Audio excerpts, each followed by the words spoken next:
All right, music fans, welcome back. Harmless Dave here, talking real music in real time for some real people out there just like you and just like me.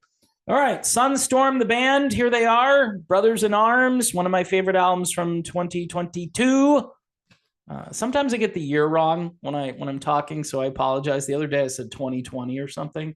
I listened to it later and I was like, "Oh, Dave, what are you doing?" It's 2022. Anyway, these guys are really good. If you like Rainbow, Deep Purple, Michael Schenker, um, Vandenberg, there's a little bit of Vandenberg in this. It's just really good. And courtesy of Frontiers Music and my buddy Alessandro Del Vecchio, who is just one of the better melodic rock producers, writers, arrangers, jack of all trades. He plays keyboards, he sings. I think he can play a number of different musical instruments, and he's Italian. So he's a man after my own heart, right? Even if he is a vegan, I can. There's a lot of great Italian food.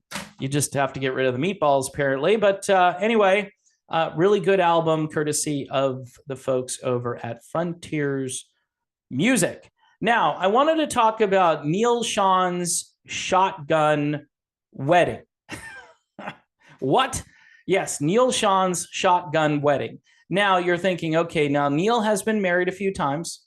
I'm not going to get into details there. I'm sure he wouldn't want me to get into details, but there are people that have done videos and have done research about Neal's personal life. And that's what other videos are about, not this particular video. So if you want to find out more about that, you're going to have to watch someone else to get that. I'm not going to dig too deeply into that. I will say this. Neal Schon was part of a shotgun wedding when Steve Perry joined Journey. No question about it. Both himself and Greg Raleigh were just not on board. They had put out 3 very authentic jam band sounding records with a couple of songs that had radio potential, but really they weren't shooting for the radio. And so Herbie Herbert's like, "Look, I'm managing you guys. The record label, they're going to drop you. You need a singer." And so here's Steve Perry. Here comes Sam Cooke. And over here, it's like, I don't know, this jazz fusion, Neal Schon, who just grew up on things like Miles Davis and Eric Clapton, and he was asked to join, Derek and the Dominoes, and he was in Santana. So to me, that's kind of like grad school music because it's hard to play, it's sophisticated, it's improvisational, and that's, I think, where Neal and Greg to some degree are really strong. You go back to even Ainsley Dunbar, who's kind of like a lead drummer. His style, I think, really ticked off Steve Perry, and hence Ainsley was out and Steve Smith was in. Later, Steve Smith would also tick off Steve Perry because Steve was a drummer himself, and he wanted that pocket drumming. He didn't want that lead drumming. He didn't want Keith Moon in the group, He wanted somebody who was a very consistent timekeeper and who was part of a very locked down rhythm section. And Journey in the early days, that wasn't their MO. So the shotgun wedding happens, Perry's in, and Neal Schon is like, "Okay, sure, let's do this. We need to be successful. We need to make a lot of money." Steve Perry made everybody a ton of money. I remember hearing about, Open Arms, how Neal Schon said something like, "What am I going to do?" See, this is what Neal is all about. Neal has some kind of thing where he's got to play guitar at all times. He can't just be standing there waiting for his part. He needs to be able to do something. And I really believe that Neal Schon didn't get his fill when it comes to the jam band sound. That's why we had Journey Through Time a few years ago. And yeah, they can play everything with Journey Through Time. They can play the hits, but then they can go back to those first 3 albums. Neal Schon can go backstage and put on his make-believe, spaceman afro. Greg Raleigh, who doesn't really have to do that, can just be up there leaning on the Hammond B3. People always say, man, it's just good to hear Greg just stomping on the Hammond B3. And it's old school. And the old time, old school fans really, really like that stuff. But what makes this band money is all of their pop stuff, all the stuff that has now become, part of the culture. Don't Stop Believin', Separate Ways. Those are the two biggest ones, but even the ballads, like Faithfully and Open Arms, those are staples of FM radio playlists even today. You're not going to hear, any of the first three albums on radio stations today. But here's what's ironic, and I think this is important, and I think this is why Neal Schon has never completely forsaken his old days when he wanted to hang out with Eric Clapton. All right. Neal Schon, I think, believes that he can make money going out and doing jam band style music if he were to advertise it differently or bill it in a way which would signal to older fans that Journey is going to be this, acid rock band like they were in 1975. There were a lot of fans that would just be like shaking their head going, no, man, don't do this. I want to hear all the hits. So I'm thinking Neal Schon wants to do both. He wants to acknowledge all the fans that helped everybody make a fortune and play those songs, but then he wants to have the ability to go back in time and play this stuff that was even before Steve Perry, and maybe some deeper album tracks, maybe some forgotten about music from the last 20 or 25 years that the band put out there. And yes, you have Dean Castronovo singing, and you have Greg Raleigh there, and maybe you still have Arnell. I'm not sure how that will all go down. I mean, right now, there's a good chance that you'll see Greg Raleigh and John Cain in 2023, which I think would be appropriate. But again, much like who's going to stand where on the stage, it's going to be a little bit dicey. I'm thinking Neal and Greg are over here and John's way over there. And, they're communicating, but not really. I think they're getting sent text messages from the booth on what's not going right while the show is going down. But again, when you have a shotgun wedding, when somebody tells you, look, in order to make money, you can't play this style of music anymore. We have to go in a different direction.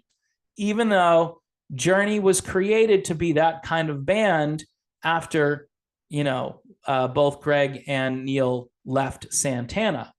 And Santana was kind of a jam band, but a different style of music. I think Neal and Greg brought some of that blues and psychedelic stuff. And if you listen to some of those songs, even at times, just straight up rock songs, but nothing too fancy, nothing too difficult. But the playing on all of those records, I think, is really top notch. And what's most important, if you're a fan of Neal Schon, is he's able to be himself. Now, he's put down some incredible guitar solos. The solo on Who's Crying Now, one of my all-time favorite guitar outros. Just, it could go on for another 5 minutes, and I would have been like, okay. And, they had trouble with a record label because the record label thought the solo was too long. But that just shows you, here's a guy with pent-up frustrations. In the 90s, he did a couple of records for Higher Octave Music, which I'm absolutely a huge fan of. If you go back and listen to the albums, Beyond the Thunder is one, and Electric World is my all-time favorite. And it showcases Neal Schon doing what he does best. He's got great musicians around him. He's got great production value from this record label that was kind of a short-lived, kind of like smooth jazz, R&B kind of thing, but very original. And Neal Schon was part of that roster, and for good reason. The guy was, in the Money in the Bank for pretty much anybody. And Journey had kind of quit at that point, and Steve Perry, not sure he was coming back ever. So Neal decided to do a solo album and do another solo album. And he's done a couple of other solo albums, but those are really my two favorites. And it really showcases a guy who, is still suffering from the after effects of the shotgun wedding. So, and Greg too. I think the shotgun wedding speeded up Greg's departure, pun intended, from Journey, when I think Greg could have stayed. And would Journey still be successful? I believe they would have been. I firmly, and people say they couldn't have been successful without Steve Perry.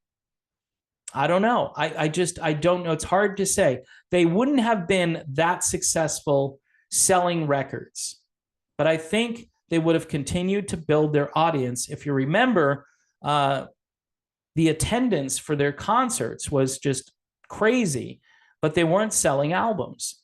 Nowadays, crazy attendance is what you need. Selling albums is kind of irrelevant unless you're a pop star and, you can sell like 1 billion downloads or something, then it becomes kind of lucrative. But if you're not in that elite category, then the live show is where it's at. And I think in the future, I think Neal Schon will lean more toward his jam band roots, and he will not forsake all of the pop stuff that made the band a fortune. He's not going to forsake that stuff because he's going to honor the fans with that. But for himself, I see him going off and just doing what he does best, which is to noodle on guitar and play everything different the second time. Sammy Hagar, I think, said that Neal Schon was one of the best guitar players, if not the best guitar player he's ever heard, because Neal plays everything just so spontaneous and different, and you never hear the exact same thing twice from Neal Schon. He's always kind of reinventing stuff that you've heard before and playing it slightly different. And that's a guy with a gift, whether you like Neal Schon or not. And I know this feud has made people take sides, and I'm trying not to take a side directly. I've got my opinions on what's happening right now. And I think this does give Neal an off-ramp as well to say, look, we can't get along as a band, so I think it's time for me to do something different. We waited, 11 years for Freedom to come out, and the music industry just blew right past it. I don't think that was a good idea, but they did anyway. Maybe the album, as far as production value, wasn't up to where it should have been, but still a lot of great music on there for Journey fans. And I know people just want to go back and listen to the old stuff. And I think Neal does too. I think Neal wants to go way back and listen to the older stuff and bring that back out and maybe do some new stuff in an old school way. You never know what they're going to do. And that's what makes, Neal Schon, Greg Raleigh, makes them kind of a very unique double threat out there, as they can bring back all of that music that a lot of people either never heard or completely forgotten about. So yeah, the shotgun wedding, I think it is still affecting Neal Schon to this day. All right, here is Sunstorm one more time. Brothers in Arms, really amazing record. Check it out, courtesy of Frontiers Music, with Alessandro Del Vecchio and Ronnie Ramiro, just great music. Thanks for watching. Don't forget, subscribe to the channel, hit the bell for notifications. Patreon for just $1 a month keeps the channel going. Want to thank everybody who's been subscribing. We are back on track, going in the right direction. Thank you, Journey, for all of your crazy stuff going on, because that's certainly helping my cause here at the RMO channel. All right, see you soon.